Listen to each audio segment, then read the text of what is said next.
Being مسلم ہم blue کرتے ہیں کہ ہمارے لیے ایک ڈے آف ججمنٹ ہے. اس دن ہر کسی کا نامہ اعمال اس کے ہاتھ میں دیا جائے گا اور یہ ڈکلیئر ہوگا کہ who is right and who is wrong, who deserve جنہ اینڈ ہو ڈیزرو جہنم. لیکن قبر میں پھر جزا اور سزا کا جو معاملہ ہے، قبر میں عذاب کیوں ہونا ہے before the day of judgment?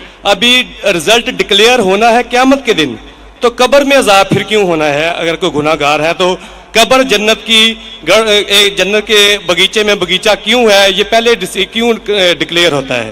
جزاکم اللہ خیر. بھائی صاحب نے سوال کیا ہے کہ یوم القیامہ میں ہر ایک کو پتہ لگے گا انہوں نے کیا گناہ کیے، کیا اچھا کام کیے، کیا وہ جنت میں جائیں گے جہنم میں جائیں گے. تو یہ قبر کے عذاب کیوں؟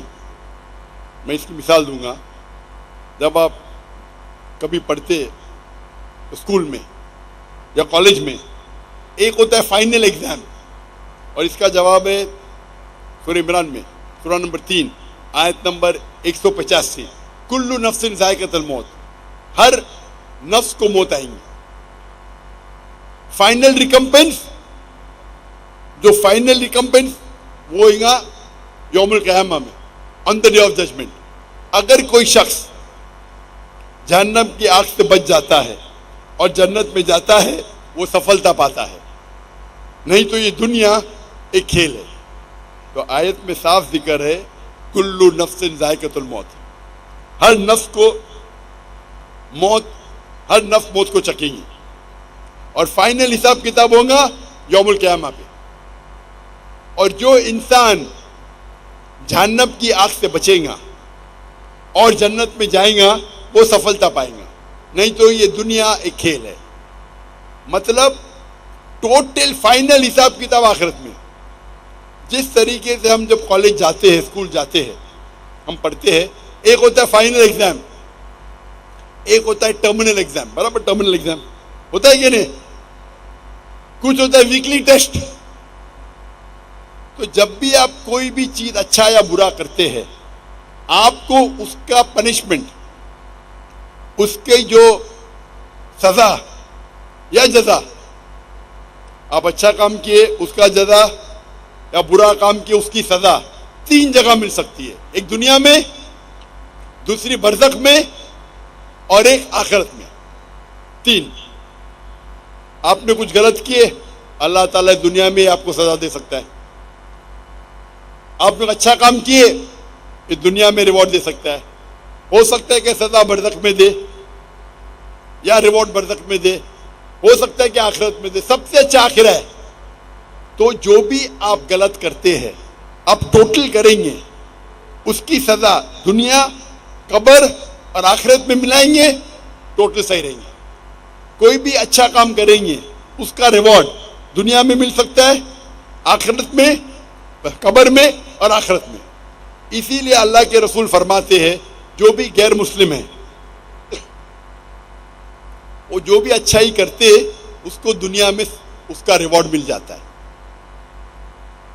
ایک مشرک ہے جو شرک کرتا ہے، وہ جنت میں نہیں جائے گا.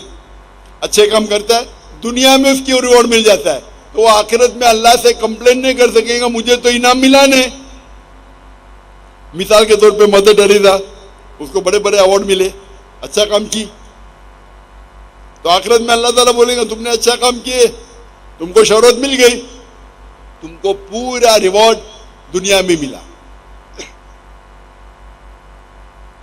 جو غلط کام کیے ہو سکتا ہے کہ تھوڑی سزا یہاں نہیں بھی ملے.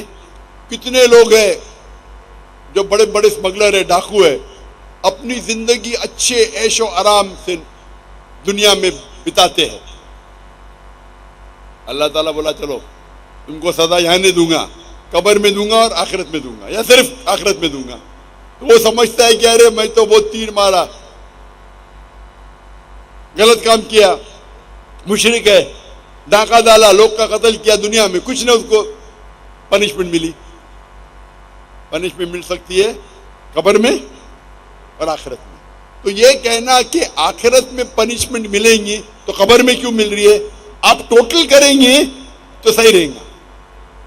ہو سکتا ہے کہ پارٹ آپ کو دنیا میں ملی، پارٹ سزا آپ کو قبر میں ملی، باقی کی ملے گی آخرت میں. ہو سکتا ہے کہ دنیا میں آپ کو سزا ملی نہیں جو غلط کام کیا آپ نے، ہو سکتا ہے قبر میں بھی نہ ملی تو پوری ملیں گی آخرت میں. تو ٹوٹل صحیح ہے یہ. ہاں لیکن ڈبل سزا نہیں ملیں گی.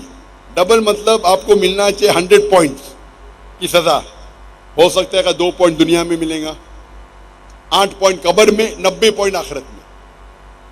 اللہ تعالیٰ ایسا نہیں کرے گا 100 پوائنٹ دنیا میں بھی، 100 پوائنٹ قبر میں بھی، 100 پوائنٹ آخرت میں. یہ غلط ہے. تو اگر 100 پوائنٹ کی سزا ملنا چاہیے آپ کو کچھ پوائنٹ دنیا میں ملیں گے، کچھ پوائنٹ قبر میں، باقی ملیں گے آخرت میں. جو لوگ، اسی لیے اللہ کے رسول فرماتے کہ یہ دنیا جو ہے ایک مسلم کے لیے قید ہے اور ایک کافر کے لیے جنہ ہے. تو ایک غریب یہودی پھٹیلے چٹیلے کپڑے پہن کے حافظ ابن حجر اسقلانی رحم اللہ ان کے پاس آتے ہو، بولتے یہ حدیث کی کیا معنی ہے؟ میں تو غریب ہوں اور آپ کے رسول کہتے ہیں کہ کافر کے لیے، اور میں کافر ہوں، کافر کے لیے دنیا جنت ہے، میں غریب ہوں، میرے کپڑے پھٹے، کہاں جنت ہے؟ آپ کے لیے، آپ مسلم ہیں، آپ کے لیے قید ہے، آپ تو عیش و آرام کریں، کہاں قید ہے؟ تو وہ فرماتے ہیں، جواب دیتے ہیں حافظ حجر اسقلانی کہ مسلمان جانتا ہے کہ جو اسے آخرت میں ملے گا وہ جنت، وہ اتنا عظیم ہے کہ اگر آپ دنیا کے سب سے امیر انسان بھی ہو وہ آخرت کے مقابلے میں کچھ نہیں ہے. یہ قید ہے. آپ دنیا کے سب سے امیر انسان ہو، سب سے طاقتور ہو، سب سے بڑے راجا ہو، لیکن جو آپ کو جنت میں انعام ملے گا وہ اس دنیا کے مقابلے میں قید ہے. اور اگر وہ کافر یہ جانے کہ آخرت میں اس کو جو سزا ملیں گی، یہاں چاہے وہ بدترین سے بدترین انسان ہو، سب سے غریب ہو، سب سے بھوکا، پھر بھی آخرت کے اندر جو سب سے کم آگ آپ کے تلوے کے نیچے رہیں گی تو آپ کا بھیجا ابلے گا، سب سے چھوٹی سے چھوٹی آگ. تو اگر آپ کو پتا چلے گا کہ کیا آپ کو پنشمنٹ، سزا ملیں گی آخرت میں، اس دنیا میں آپ سب سے بدترین انسان بھی رہیں گے پھر بھی آپ کے لیے جنت ہے، تو یہ تشریح اس کی. تو ٹوٹل فائنل ریکمپنس آخرت میں ہے. ٹوٹل پنشمنٹ اینڈ ریوارڈ دنیا، قبر اور آخرت ہے. ہوپ دان سے ہم لاسٹ سیشن آخری کو سوال مائک نمبر 2 پہ مختصر آخری سوال. ہلو مسیح خداوند میں آپ سب کو سلام. جی میرا نام سائمن پلیز ناصر ہے. یہ آخری سیشن صرف مسلمز کے لیے. مائک نمبر 2 پہ جو بھی مسلم ہیں وہ سوال پوچھ سکتے ہیں. یہ آخری سوال صرف مسلمز کے لیے ہے. مائک نمبر 2 کے پاس جو مسلم ہیں وہ سوال کر سکتے ہیں. سر آپ نے سوال کیا تھا کہ یہ راؤنڈ جو ہے وہ مسیحیوں کے لیے ہے. یہ راؤنڈ لاسٹ مسیحیوں راؤنڈ یہ ڈاکٹر ذاکر نائک صاحب نے کہا، ڈاکٹر صاحب نے کہا تھا لاسٹ راؤنڈ صرف مسلمانوں کے لیے. لاسٹ راؤنڈ شروع ہو چکا ہوا ہے، اس کا آخری سوال ہے. یہ صرف مسلمز کے لیے سوال ہے. پلیز مسلم بھائی آگے آ کے سوال کر لیں.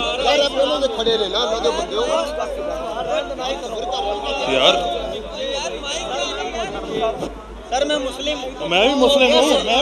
مجھے ایک سلام پہنچانا ہے. بھائی سوال کرنے والا بھائی آگے ہے، سلام پہنچانے والا بھائی آگے نہ آئے. ایک سلام، یار میرا سوال ہے. ایک سلام پہنچانا ہے. جی السلام علیکم، میرا نام حیدر گلفام ہے اور میں دین حق کا طالب علم ہوں. میرا ڈاکٹر صاحب سے مختصر سوال یہ ہے کہ آج کے دور میں بہترین جہاد کون سا ہے؟ ایک سلام پہنچانا ہے. مائک بند کر دیجئے. جی مائک بند کر دیجئے. جیسے میں نے کہا تھا کہ آخری راؤنڈ صرف مسلمانوں کے ہوں گا، اور جو سوال پوچھنا چاہتے تھے اس نے پوچھ چکا تھا. سائمن پہلے سوال پوچھ چکا ہے تو اس کو موقع دیا گیا ہے، اور اکثر سوالات غیر مسلم نے پوچھے. تو یہ آخری راؤنڈ ہے اور یہ آخری سوال ہے. بھائی صاحب نے پوچھا کہ آج کی تاریخ میں سب سے بہترین جہاد کیا ہے. آج کی تاریخ میں سب سے ہم دیکھتے ہیں معاشرے میں، ہمارے معاشرے میں ٹیکنالوجی بڑھ چکی ہے، سوشل میڈیا آ چکا ہے، کئی فتنے آ چکے. سب سے بہترین جہاد ہے جہاد اپنے نفس کے ساتھ. اپنی نفس کے ساتھ جہاد کرنا ایک عظیم جہاد ہے. ہم دیکھتے ہیں کہ ٹیکنالوجی بڑھ رہی ہے, سائنس بڑھ رہی ہے, کتنے چیزیں ہم کو سوشل میڈیا پہ آ رہی ہے, اور کئی بار مسلمان بھٹکتے ہیں اور قرآن اور حدیث پہ عمل نہیں کرتے. ہمارا جہاد ہونا چاہیے کہ ہم قرآن اور مجید کے نزدیک آئے, قرآن اور مجید کے تعلیمات پہ عمل کرے. تو میرے نزدیک آج کی تاریخ میں سب سے بہترین جہاد یہ ہے کہ قرآن اور مجید کے تعلیمات پہ عمل کرے.